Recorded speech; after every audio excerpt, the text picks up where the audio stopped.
Kingdom of Saudi Arabia and the United States, where we have joined hands and you have helped us build our energy-based economy, fueling and energizing the industrial age, and now fast forward, going to the intelligence age, where we can fuel AI factories, robotics, AVs, and all of the rest. Speaking of that, let's start with you, Elon, if you don't mind, Jensen. Feel free to chime in. You have a big fascination of something all of us have admired, first-order thinking, which Jensen sometimes calls first-order scaling, which is an opportunity for how you have dropped the cost of batteries from 1,000 for kilowatt hour to sub $100. And right now you're doing the same thing with robotics for actuators with servo rotors and motors. So I want to hear from you, how do you manage to always disrupt every single industry with that thinking? Well, it's mostly not disruption, it's creation. So with, say, SpaceX, with reusable rockets, there really weren't any reusable rockets. But the essence of revolutionizing space travel is reusability. If you throw the rocket away every time, the cost of access to space is extremely high. With respect to electric cars, there weren't any electric cars when we started making them, really. You couldn't buy any, to the best of my knowledge. So with Tesla, we wanted to make electric cars compelling and affordable. That was the goal. With respect to humanoid robotics, there are no useful humanoid robots at this point. There are sort of gimmicks, but there are no actually useful humanoid robots. And I think Tesla's going to make the first actually useful humanoid robots. And this will be quite a revolution, and I think something that everyone will want. Because I always think of, like, who wouldn't want their own personal C-3PO R2-D2? Oh, yeah? Of course. Everyone would want one, right? And then there would be many in industry providing products and services. This is why I say that humanoid robots will be the biggest industry, or the biggest product ever. Bigger than cell phones or anything else, because everyone's going to want one, and or maybe more than one, and there'll be many in industry. I just want R2-D2 in C-3PO's body. Yeah. There you go. Well, I mean, a humanoid robot would be better than R2-D2 and C-3PO combined times 10. Yeah. So people often talk about sort of eliminating poverty and that kind of thing, but really how long have they been talking about that? There's lots of talk. There's lots of NGOs sort of trying to do these things, but really not succeeding. And the evidence speaks for itself. But AI and humanoid robots will actually eliminate poverty.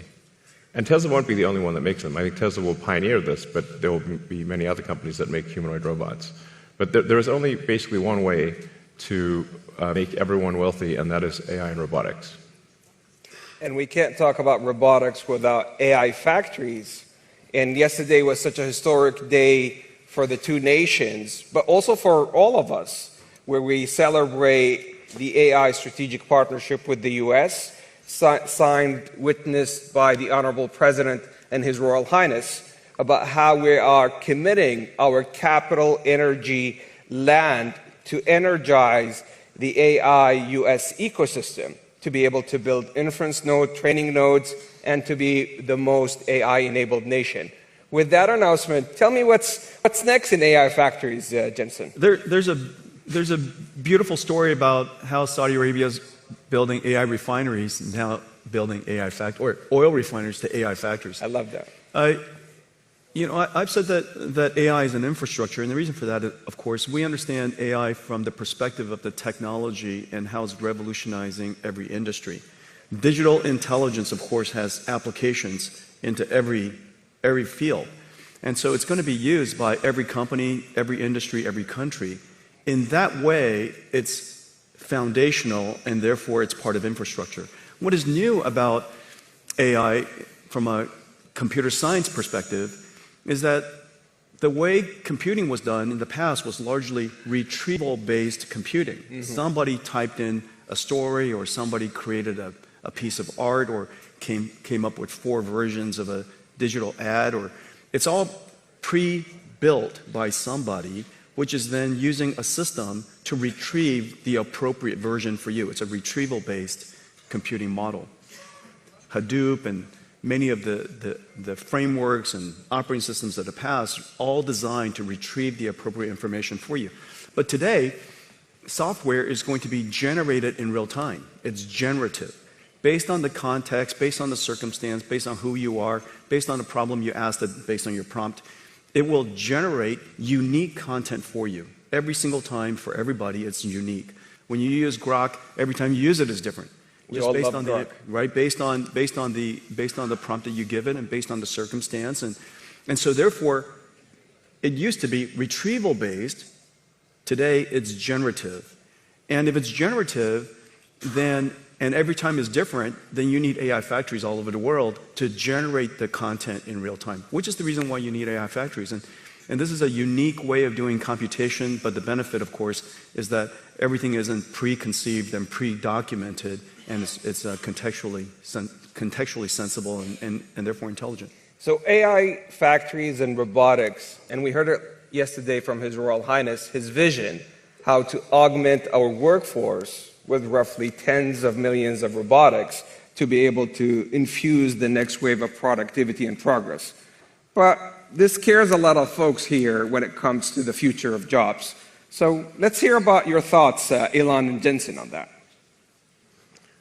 Sure. Well, if you say, like, in the long term, where will things end up? Long term, I don't know what long term is. Maybe it's 10, 20 years, or something like that. For me, that's long term. My prediction is that work will be optional. Optional. Optional. So. We'll take that. Yeah. I mean, it'll be like playing sports or a video game or something like that. If you want to work, in the same way, like you can go to the store and just buy some vegetables, or you could grow vegetables in your backyard. It's much harder to grow vegetables in your backyard, but some people still do it because they like growing vegetables. That will be what work is like, optional. Now, between now and then, there's actually a lot of work to get to that point. And I always recommend people read Ian Banks' culture books to get a sense for what a probable positive AI future is like. And interestingly, in those books, money doesn't exist. It's kind of interesting. And my guess is, if you go out long enough, assuming there's a continued improvement in AI and robotics, which seems likely, the money will stop being relevant at some point in the future. Now, there will still be constraints on power, like electricity and mass. The fundamental physics elements will still be constraints, but I think at some point currency becomes irrelevant. Jensen, any thoughts? By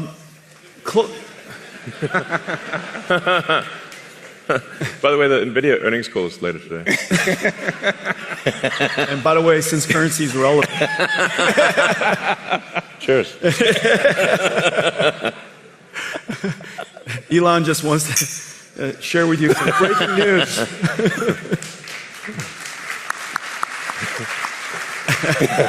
The two of us would like to share some breaking news. Let's see. I would say there's different horizons you could look at. Everybody's jobs will be different. I think that's for sure. How the students learn will be different. How people do their work will be different, obviously, because a lot of the things that we do mundanely or arduously or very difficultly are going to be done very simply.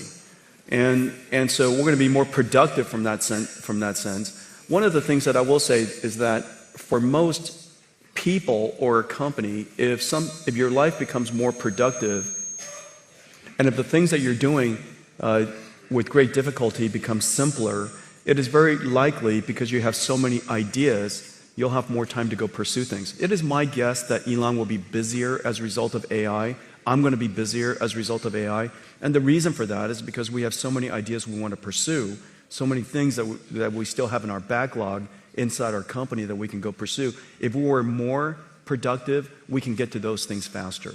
And so in the near term, I would say that there's every evidence that we will be more productive and yet still be busier because we have so many ideas. One thing that I will say, give you some evidence, is that, and I was just telling Elon about this earlier, radiology, for example, has largely been converted to AI-driven radiology, and there's some really great companies doing that.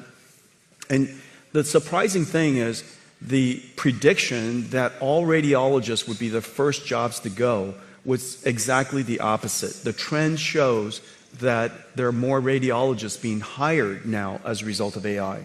And the reason for that, if you take a step back, it's because the goal of a radiologist is not to study the images. The goal of a radiologist is to diagnose a disease. Now the studying of the images became so productive, they could study more images, study more modalities, spend more time with the patients. And as a result, they're actually accepting more patients. We're doing more radiology all around the world. We're doing a better job with diagnosing disease. And so that's kind of the near-term outcome of AI and productivity. And we'll see what happens long-term. You know, when currency doesn't matter anymore, just, you know, let me know right before. You'll see it coming. You'll see it coming. We text often, so just yeah, we do. Yeah, just text it out. Well, yeah, let me know. I kind of agree with both of you, because if you look at every technological trend, every general purpose technology has been net new positive for the globe, for humanity, and so forth. And let me share with you two case studies. And Your Excellency, I think it's precisely the reason for that is because all the great ideas from innovators like Elon, that you have so many good ideas that and AI, Jensen as well. Yeah, well, you know, Indeed. thank you. So let me share with you two stories from two Saudi innovators in collaboration with a lot of the great work that Nvidia does, that Grok does. One is Professor Omar Yagi. All right. Let me say that again. One is Professor Omar Yagi, who is... I might need to move the mic. All right. Here, come on, we'll share this one. All right. So now... Get closer. Let's try this one more time. So one of them is Professor Omar Yagi, who's the first American Saudi to win a Nobel Prize in creating new chemistry. And the way he has done that, he has leveraged AI accelerators and models like Grok to be able to create new chemistry when it comes to metal organic frameworks. Those are metal ions that are positively charged with organic linkers to be able to effectively create a sponge with 0.33 nanometers pores to capture water from air and also to capture carbon dioxide. The second story has also to do with AI accelerated by Nvidia and with models like Grok, which is nanopalm, which is effectively creating a nanorobot 500 nanometers by 1,000 nanometers to be able to do gene editing, leveraging the CRISPR technology to take out sickle cell disease.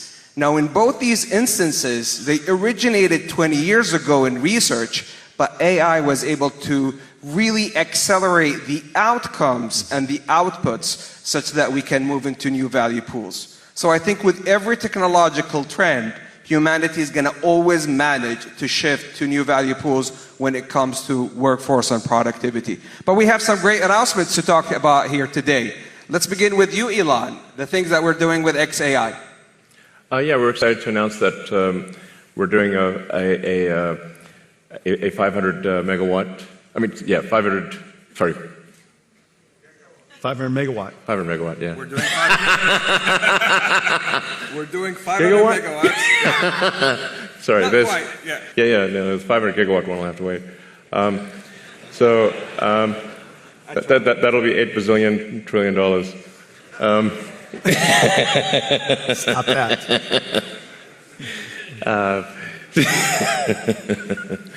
So yeah, we're doing xAI and the Kingdom of Saudi Arabia are doing a Humane, 500 megawatts, starting with 50 megawatts phase 1, and we're doing it with Nvidia. Yeah. Congratulations to the Humane team, to Targ and team, such a fantastic job. Jensen, I think we're also doing some great announcements this week.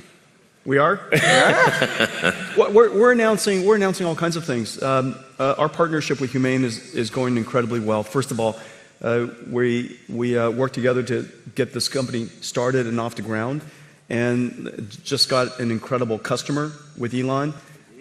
Could you imagine a startup company, approximately $0 billion in revenues, now going to build a data center for Elon? 500 megawatts is gigantic. This company is off the charts right away. In addition to that, we're working AWS, as you know, is also Congratulations to the Humane team with AWS, starting with 100 megawatts with a gigawatt ambition and counting. So AWS is also coming to Humane. We're working with Humane on Omniverse digital twins. As you know, that AI is not just, just agentic AI and chatbots and cognitive AI is incredibly important to the world. But AI applies to everything, chemicals and proteins and genes and physics and fluid dynamics and particles and, of course, robotics and activation. And we created this world called Omniverse where robots can learn how to be good robots. And it's physically based, it obeys the laws of physics. And so robots can learn in these environments. And we're working with Humane to apply Omniverse to all kinds of digital factories and robotics and warehouses and things like that. And so that's another. We're also working in Saudi Arabia to build supercomputers to simulate quantum computers and using our computers to be the controller and the error correction, quantum error correction, requires an enormous amount of computation. And so we're doing a lot of great work there too. So a big partnership with Humane. They're off the charts, off the ground and off the charts at the same time. This is how we walk the talk in the Kingdom of Saudi Arabia in partnership with the US. Yesterday, the President and His Royal Highness announced the AI strategic framework and partnership. Today, we're going big with Elon and Jensen. So thank you for those opportunities.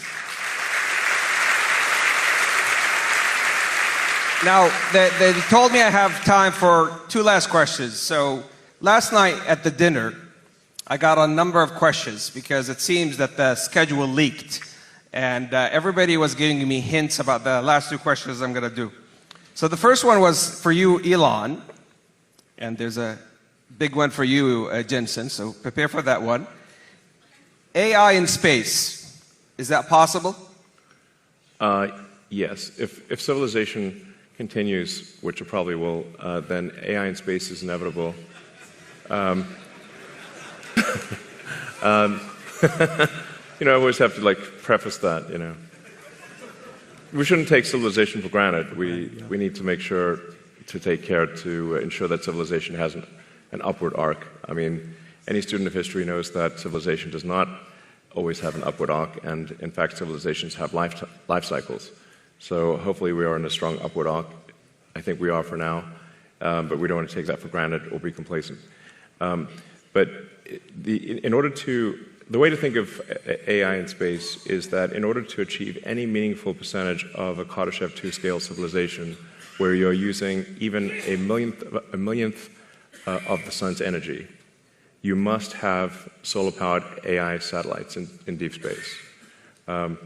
So that once you realize, once you think in terms of a Kardashev 2 scale civilization, which is what percentage of the sun's energy are you turning into useful work, then it becomes obvious that space is overwhelmingly what matters. Overwhelmingly. The sun only receives roughly 1/2 billionth of, the Earth only receives roughly 1/2 billionth of the sun's energy. So if you want to have something that is, say, 1 million times more energy than Earth could possibly produce, you must go into space. So this is where it's kind of handy to have a space company, I guess. Sell the book. Easier to cool chips in space, too. Yes. Easier to cool chips in space. Yeah. Yes, there's definitely no water in space, so you're going to have to do something that doesn't involve water. Just hang out. Well, you just got to radiate. That's right. So my estimate is that actually that the cost of electricity, like the cost effectiveness of AI in space will be overwhelmingly better than AI on the ground. So long before you exhaust potential energy sources on Earth, long before, meaning like I think even perhaps in the 4 or 5 year time frame, the lowest cost way to do AI compute will be with solar-powered AI satellites. So I'd say not more than 5 years from now. Wow. And just look at the supercomputers we're building together. Let's say each one of the racks is 2 tons. Out of that 2 tons, 1.95 of it is probably for cooling. Right. Oh, yeah. Just imagine how tiny that little supercomputer is, right? Each one of these GB300 racks will just be a little tiny thing. And just electricity generation is already becoming a challenge. So if you start doing any kind of scaling for both electricity generation and cooling, you realize, okay, space is incredibly compelling. So, like, let's say you wanted to do, I don't know, 200 or 300 gigawatts per year of AI compute. Yeah. It's very difficult to do that on Earth. So the U.S. average electricity usage, last time I checked, was around 460 gigawatts per year average usage. So something like, say, at 300, if you're doing 300 gigawatts a year, that would be like 2/3 of U.S. electricity production per year. Yeah. There's no way you're building power plants at that level. And then if you take it up to, say, a terawatt per year, impossible. Yeah. Like, you have to do that in space. There just is no way to do a terawatt per year on Earth. And in space, you've got continuous solar. You've got you actually don't need batteries because it's always sunny in space. That's right, exactly. And the solar panels actually become cheaper because you don't need glass or framing, and the cooling is just radiative. So that's why I think that's the dream. Yes, that's the dream. So Jensen, everybody last night was asking me, and I'm mindful it's earnings call for you today. So I'm going to say this delicately. Everybody has been asking me to ask you, are we going to have an AI bubble? That's the last question. All right, no. All right, let me just tell you what we see. Okay, so I think it's really important when you look at what's happening around the world and go back to first principles of what's happening in computer science and computing. There are 3 things that's happening. The first thing is that we all know that Moore's law has run its course, and the amount of demand for computing versus the amount of computation we can get out of general purpose computing is really challenging.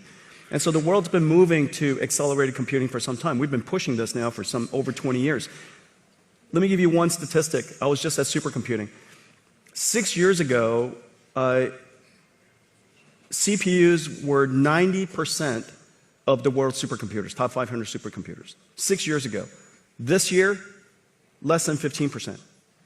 Went from 90% to 10%, and meanwhile, accelerated computing went from the other way, 10% to now 90%.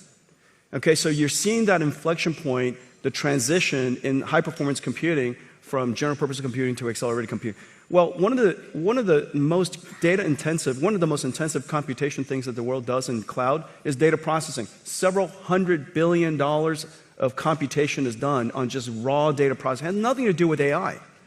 Just SQL processing, data frames, everybody's names, address, their sex, their age, where they live, how much money they make. All of that sits into a data frame, and that data frame drives the world today, whether it's in banking or whether it's in credit cards or, of course, e-commerce and everything from ad recommendation. And everything is driven off of that data frame. That data frame costs hundreds of billions of dollars to go compute. And so that's the number one thing, end of Moore's law. The second thing is generative AI. The most important application of the last 15 years is called REXs, recommender systems. How do we know what information to recommend to us in a social feed? How do you know what ad to recommend to somebody what book to recommend, what movie to recommend. The internet is so gigantic without a recommender system that a little tiny phone of us will have no chance of ever seeing the right information. That Rexus is the engine of the internet today. That's going generative AI. It used to be running on CPUs, now it runs on GPUs. Which then says the third thing, if you just look at those two applications, many of the internet companies can build an enormous number of GPU supercomputers just doing that.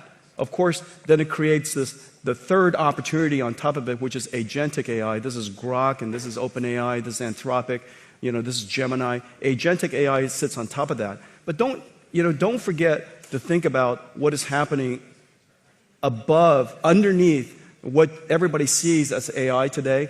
There's a whole movement of computing from general purpose computing to accelerated computing. And that, if you take that into consideration, you'll come to the conclusion that, in fact, what is left over to fuel that revolutionary agentic AI is not only substantially less than you thought, and all of it justified.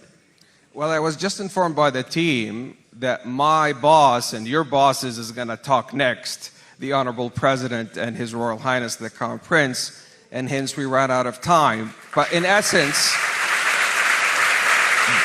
this is so much love for you, Elon and Jensen.